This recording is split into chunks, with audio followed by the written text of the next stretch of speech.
ದಿನಾಂಕ 26/10/2025 ಭಾನುವಾರದಂದು ಬ್ರಹ್ಮಶ್ರೀ ನಾರಾಯಣ ಗುರು ಸ್ವಾಮಿ ಸೇವಾ ಸಂಘ ಶಿರ್ತಾಡಿಯ ಶ್ರೀ ನಾರಾಯಣ ಗುರು ಸಭಾಭವನದಲ್ಲಿ ಶ್ರೀ ನಾರಾಯಣ ಗುರು ವೈದಿಕ ಸಮಿತಿಯವರ ಕಡೆಯಿಂದ ಗುರುವಂದನೆ ಮತ್ತು ಗೌರವ ಅಭಿನಂದನೆ ಕಾರ್ಯಕ್ರಮವನ್ನು ಹಮ್ಮಿಕೊಳ್ಳಲಾಗಿತ್ತು. ಕಾರ್ಯಕ್ರಮವು ಬಹಳ ಅದ್ದೂರಿಯಾಗಿ ಜರುಗಿತು. ಹಲವು ಗಣ್ಯರು ಆಗಮಿಸಿ ಈ ಕಾರ್ಯಕ್ರಮಕ್ಕೆ ಮೆರುಗು ತುಂಬಿದ್ರು. ಈ ಕಾರ್ಯಕ್ರಮವು ಪರಮಪೂಜ್ಯ ಶ್ರೀ ಶ್ರೀ ಮಹಾಬಲೇಶ್ವರ ಸರಸ್ವತಿ ಸ್ವಾಮೀಜಿ, ಶ್ರೀ ಚಾಮುಂಡೇಶ್ವರಿ ದೇವಿ ಕ್ಷೇತ್ರ ಕಣಿಯೂರು ಅವರ ದಿವ್ಯ ಸಾನ್ನಿಧ್ಯದಲ್ಲಿ ನೆರವೇರಿತು. ಮಂತ್ರ ಘೋಷಗಳಿಂದ ಬ್ರಹ್ಮಶ್ರೀ ನಾರಾಯಣ ಗುರುಗಳ ಪೂಜೆಯಿಂದ ಆರಂಭಗೊಂಡ ಕಾರ್ಯಕ್ರಮವು ಆನಂತರ ಸಭಾ ಕಾರ್ಯಕ್ರಮವು ಜರುಗಿತು. ಕಾರ್ಯಕ್ರಮವು ಮಹಾಬಲೇಶ್ವರ ಸರಸ್ವತಿ ಸ್ವಾಮಿಗಳ ಅಮೃತ ಹಸ್ತದಿಂದ ಜ್ಯೋತಿ ಬೆಳಗಿಸುವ ಮೂಲಕ ಪ್ರಾರಂಭವಾಗಿ ನಂತರ ಸಭೆಯನ್ನ ಉದ್ದೇಶಿಸಿ ಸ್ವಾಮಿಗಳು ಹಿತವಚನವನ್ನ ನುಡಿದರು. ಈ ಕಾರ್ಯಕ್ರಮದಲ್ಲಿ ಪ್ರಮುಖವಾಗಿ ಹಲವು ಗಣ್ಯರು ಆಗಮಿಸಿದ್ದು ಮುಖ್ಯ ಅತಿಥಿಗಳಿಗೆ ಸನ್ಮಾನ ಮಾಡಿ ಗೌರವಿಸಲಾಯಿತು. ಜೊತೆಯಲ್ಲಿ ಬ್ರಹ್ಮಶ್ರೀ ನಾರಾಯಣ ಗುರು ಧರ್ಮ ಪರಿಪಾಲನಾ ಸಂಘದ ರಾಜ್ಯಾಧ್ಯಕ್ಷರಾದ ಸೈದಪ್ಪ ಗುತ್ತೇದಾರ್ ಅವರಿಗೂ ಸಹ ಸನ್ಮಾನಿಸಿ ಗೌರವಿಸಲಾಯಿತು. ಈ ವೇಳೆ BSNDP ರಾಜ್ಯಾಧ್ಯಕ್ಷರಾದ ಸೈದಪ್ಪ ಗುತ್ತೇದಾರ್ ಅವರು ಸಹ ಈ ಕಾರ್ಯಕ್ರಮದ ಕುರಿತು ಮಾತನಾಡಿದರು. ನಂತರ ಆಗಮಿಸಿದ್ದ ಗಣ್ಯರಾದ ಶ್ರೀ ಸೋಮನಾಥ ಶಾಂತಿ, ಶ್ರೀ ಶಿವಾನಂದ ಶಾಂತಿ, ಶ್ರೀ ಲಕ್ಷ್ಮೀ ನಾರಾಯಣ ಶಾಂತಿ ಅವರಿಗೆ ಗುರುವಂದನೆ ಗೌರವ ಸಲ್ಲಿಸಲಾಯಿತು. ಹಾಗೂ ಶ್ರೀ ವಾಸು ಪೂಜಾರಿ, ಶ್ರೀ ನೋಣಯ್ಯ ಪೂಜಾರಿ, ಶ್ರೀ ಮೋಹನ್ ಪೂಜಾರಿ, ಶ್ರೀ ಸದಾನಂದ ಕೆ ಸುವರ್ಣ, ಶ್ರೀ ಜಾರಪ್ಪ ಪೂಜಾರಿ ಅವರಿಗೆ ಗೌರವ ಅಭಿನಂದನೆಯನ್ನ ಸಮರ್ಪಿಸಲಾಯಿತು. ಜೊತೆಗೆ ಶ್ರೀ ಮನೋಜ್ ಶಾಂತಿ, ಶ್ರೀ ಗಣೇಶ್ ಶಾಂತಿ, ಶ್ರೀ ಹರಿ ಶಾಂತಿ ಅವರಿಗೆ ಅಭಿನಂದನೆ ತಿಳಿಸಲಾಯಿತು. ಈ ಮೂಲಕ ಈ ಕಾರ್ಯಕ್ರಮವು ಪರಿಪೂರ್ಣವಾಯಿತು. ಒಟ್ಟಾರೆಯಾಗಿ ಹಲವು ನಾಗರಿಕರು ಆಗಮಿಸಿ ಈ ಕಾರ್ಯಕ್ರಮವನ್ನು ಯಶಸ್ವಿಗೊಳಿಸಿದ್ರು. ಇವತ್ತು ಈ ಒಂದು ಕಾರ್ಯಕ್ರಮ ತುಂಬಾ ಅರ್ಥಗರ್ಭಿತವಾದ ಕಾರ್ಯಕ್ರಮ. ವಿಶೇಷವಾಗಿ ಈ ರಾಜ್ಯದ ದೈವಗಳು ಮತ್ತು ದೇವರುಗಳು ರಸ್ತೆ ಬದಿಯಲ್ಲಿರುವಾಗ ಅವರಿಗೆ ಆರಾಧನಾ ಸ್ಕೀಮಿನ ಮೂಲಕ ದೇವಸ್ಥಾನಗಳಿಗೂ ಕೂಡ ಅನುದಾನ ಕೊಡಬೇಕು ಅನ್ನುವಂಥ ನಿಟ್ಟಿನಲ್ಲಿ ಅನುದಾನ ಕೊಟ್ಟಿರ್ತಕ್ಕಂಥ ನಮ್ಮ ಸಮಾಜದ ಕಣ್ಮಣಿ ಎಸ್ ಕಮಲ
ಸಮಾಜದ ವೇದಿಕೆಯಲ್ಲಿ ಉಳಿಸ್ಕೊಳ್ಳಕ್ಕೆ ಹಿಂದೇಟ್ ಆಗ್ತಾ ಇದ್ರು, ಜಾತಿ ಹೆಸರು ಹೇಳ್ಕೊಳ್ಳಕ್ಕೆ ಹಿಂದೇಟ್ ಆಗ್ತಾ ಇದ್ರು. ಅವರೆಲ್ಲರೂ ಕೂಡ ಇವತ್ತು ಜಾತಿ ಹೆಸರು ಹೇಳುವಂತ ವಾತಾವರಣ ಇವತ್ತು ಸಂಘಟನೆಯಿಂದ ಸೃಷ್ಟಿಯಾಗಿದ್ದು ನಮಗೆ ಹೆಮ್ಮೆಯ ವಿಷಯ ಅಂತ ನಾನು ಭಾವಿಸ್ತೇನೆ. ಪ್ರಾಯಶಃ ಇವತ್ತು ಶ್ರೀ ನಾರಾಯಣ ವೈದ್ಯ ಸಮಿತಿ ಇದೆ. ಇದರಲ್ಲಿ 500ಕ್ಕಿಂತಲೂ ಹೆಚ್ಚು ನಮ್ಮ ಜನಾಂಗದ ಅರ್ಚಕರು ಏನು ನಾವು ಶಾಂತಿಗಳನ್ನು ಕರೆದಿದ್ದೇವೆ ನಮ್ಮ ರಾಜ್ಯದಲ್ಲಿ ಇದ್ದಾರೆ ಅಂತಕ್ಕಂಥದ್ದು ಕೂಡ ಈ 2 ಜಿಲ್ಲೆಗಳು ಹೊರತುಪಡಿಸಿದರೆ 28 ಜಿಲ್ಲೆಗಳಿಗೆ ಗೊತ್ತಿರಲಿಲ್ಲ. ಅದನ್ನು ನಾವು ಸೋಮನಾಥ ಶಾಸ್ತ್ರಿ ಅವರು, ಹರ್ಷ ಶಾಸ್ತ್ರಿ ಅವರು, ರವಿ ಶಾಸ್ತ್ರಿ ಅವರು ಎಲ್ಲರ ಒಂದು ಮಾರ್ಗದರ್ಶನ ಪಡೆದರು. ಲೋಕ ಕನ್ನಡ ಅಂಗವಾಗಿ ವಿಶ್ವಶಾಂತಿಯ ಯಾಗದ ಮೂಲಕ ನಮ್ಮಲ್ಲೂ ಕೂಡ ಅರ್ಚಕರಿದ್ದಾರೆ, ಎಲ್ಲವನ್ನು ಮಾಡ್ತಾ ಇರ್ತಕ್ಕಂಥ ತೋರಿಸುವಂತ ಕೆಲಸ ನಿಮ್ಮೆಲ್ಲರ ಸಹಕಾರದಿಂದ KSIT ಮಾಡಿದೆ. ಜೊತೆಗೆ ನಾನು ತುಂಬಾ ಭಾಷಣ ಮಾಡಕ್ಕೆ ಹೋಗಲ್ಲ. ಪ್ರಾಯಶಃ ನೀವೆಲ್ಲ ಗಮನಿಸಬಹುದು, ಅವತ್ತು ನಮ್ಮಲ್ಲಿ ರಾಜಕೀಯವಾಗಿ ತುಂಬಾ ಬರಡ್ತವಾದ ಸಮುದಾಯ ನಮ್ಮದು. ಇವತ್ತು ಕೇಂದ್ರದಲ್ಲಿ ಯಾವುದೇ ಸರ್ಕಾರ ಬಂದರೂ ಕೂಡ ನಮ್ಮವರಿಗೆ ಕೇಂದ್ರ ಸಚಿವ ಸ್ಥಾನ ಕೊಡ್ತಾ ಇದ್ರು.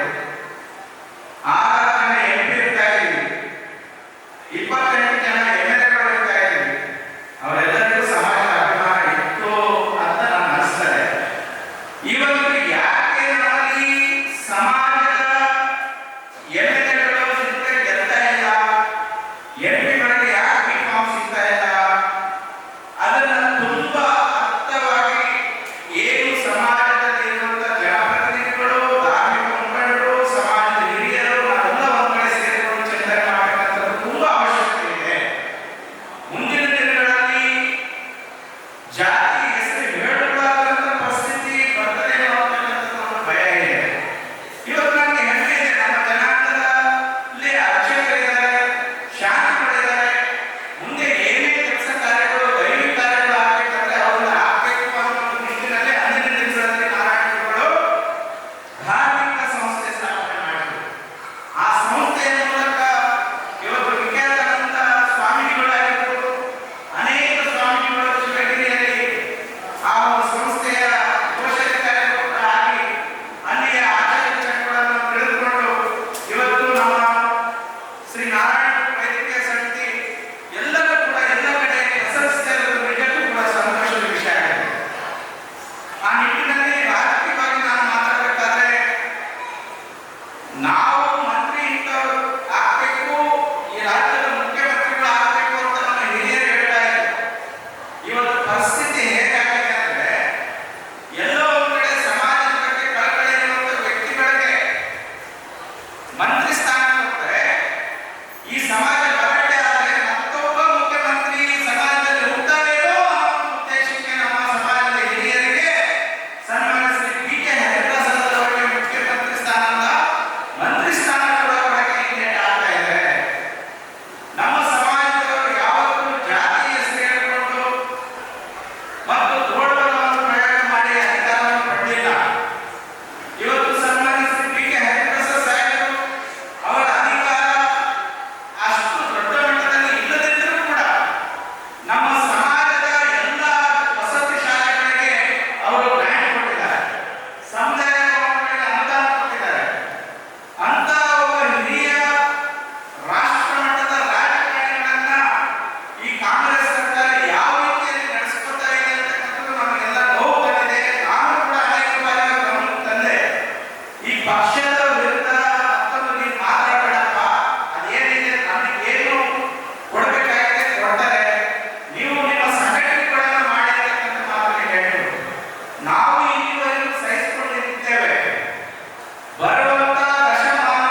ಸಮಾಜದ ಬಗ್ಗೆ ಕಳಕಳಿ ಇತ್ತು.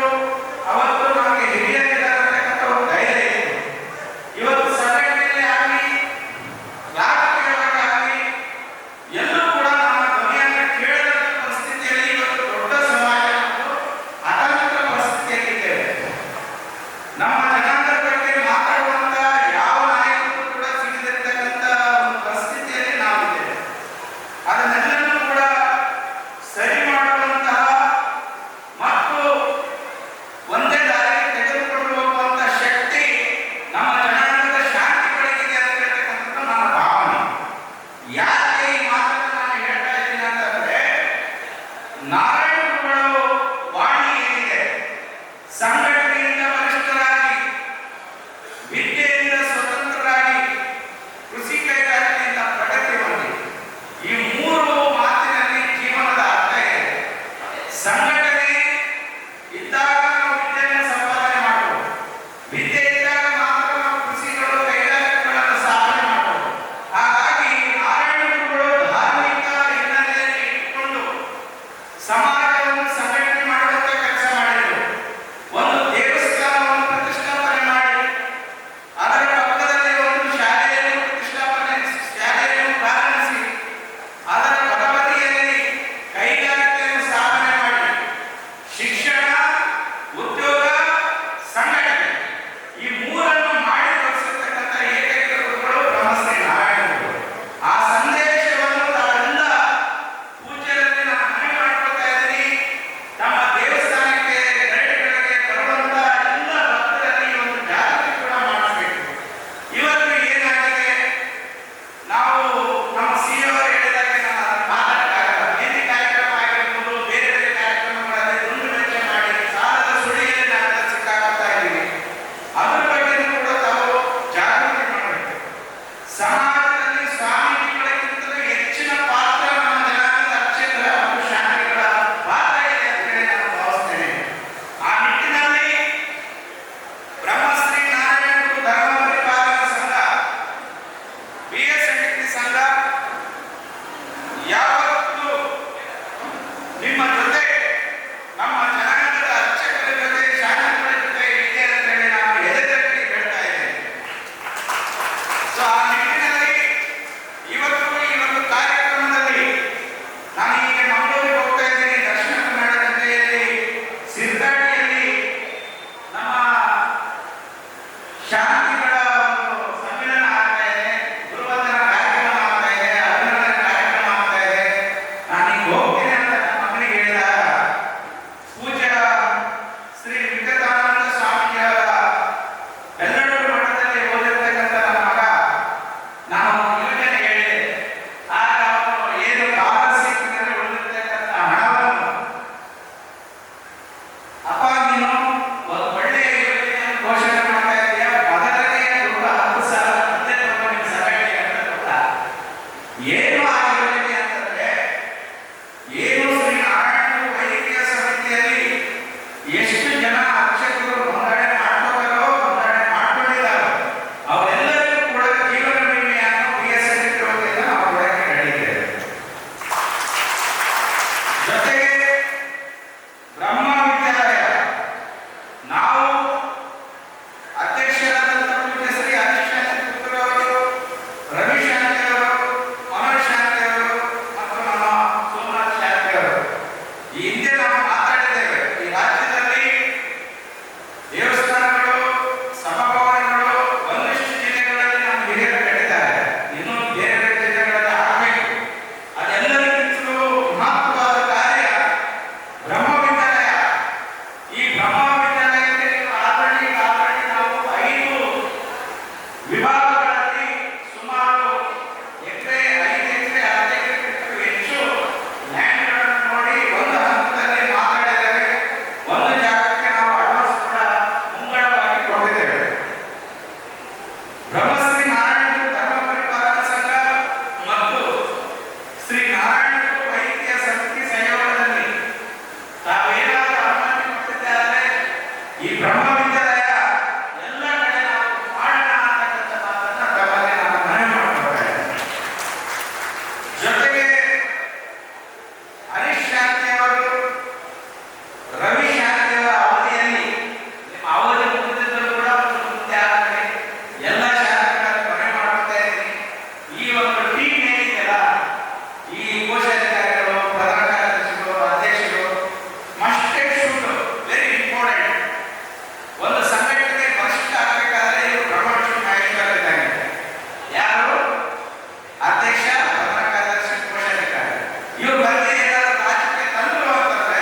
ನಮ್ಮ ಶಾಂತಿಗಳಲ್ಲಿ ಎಷ್ಟು ಗೌರವ ಕಾಣ್ತೀವಿ.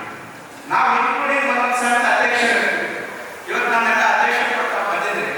ದಯವಿಟ್ಟು ನಾನು ನೆನೆಸ್ಕೊಳ್ತೇನೆ, ನಾವು ನೀವು ಮಾಡಿರುವಂತ ಕೆಲಸ ನಮ್ಮ ಸಮಾಜದ ಅರ್ಚಕರು ಶಾಂತಿಗಳು ಮಾಡುವಂತಹ ಶಕ್ತಿ ಅವರ ಹತ್ರ ಇದೆ. ನಾವೆಲ್ಲರೂ ಅವರಿಗೆ ಪ್ರೋತ್ಸಾಹಿಸಬೇಕು, ಅವರ ಬೆನ್ನೆಲುಬಾಗಿ ನಾವು ನಿಲ್ಲಬೇಕು ಅಂತಕ್ಕಂಥ ಮಾತನ್ನು ಹೇಳುತ್ತಾ ನನ್ನ ಮಾತು ಮುಗಿಸ್ತೇನೆ. ಜೈ ಗುರುದೇವ್, ಜೈ ಕರ್ನಾಟಕ. ಏನು ಬಲ್ಲವರಾದರೂ ಕೂಡ ಅದನ್ನು ನೋಡುವವರಿಗೆ ನಾವು ಇನ್ನೊಬ್ಬರ ಅಡಿಯಾಗಿ ಬಾರಿಗಳನ್ನು ಬದುಕಬೇಕಾದಂಥ ಅವಕಾಶ ಇದೆ. ಅವರು ಶ್ರೀತರು ಹೇಳಿದ್ದಾರೆ, ನಮ್ಮ ದೈವಗಳು ಧಾರ್ಮಿಕವಾದ ಪುರುಷರು ನಮ್ಮ ಬೆನ್ನಿನಿಂದ, ನಮ್ಮ ತಾಯಿಯ ಬೆನ್ನಿನಿಂದ ಬರಬೇಕು. ಅದು ನನಗೆ ಗೊತ್ತು. ನಾವು ನಮ್ಮ ಅಜ್ಜಿ ಸಾಕಿದವರು, ಆದ ಕಾರಣ ಅಜ್ಜಿ ಕಥೆ ಹೇಳ್ತಾ ಇದ್ದೀವಿ. ಕೋಟಿ ಕೇಂದ್ರ ಕಥೆ, ವೈದ್ಯರುಗಳಲ್ಲಿ ಯಾರು, ದೈವಗಳು ಹೇಗೆ ಬಂದವು, ದೈವಗಳ ಪಾತ್ರ ಹೇಗೆ ಇರಬೇಕು, ಅದನ್ನು ನಮ್ಮ ಅಜ್ಜಿ ಹೇಳ್ತಾರೆ. ಈಗ ಅದ್ಭುತ ಬಂಧುಗಳೇ, ನಾವು ಹೇಳ್ತಾ ಇರೋದು ಸಂಘಟನೆಯಿಂದ ಖಂಡಿತವಾಗಿ ನಾವು ಸಂಘಟಿತರಾಗಿದ್ದೇವೆ.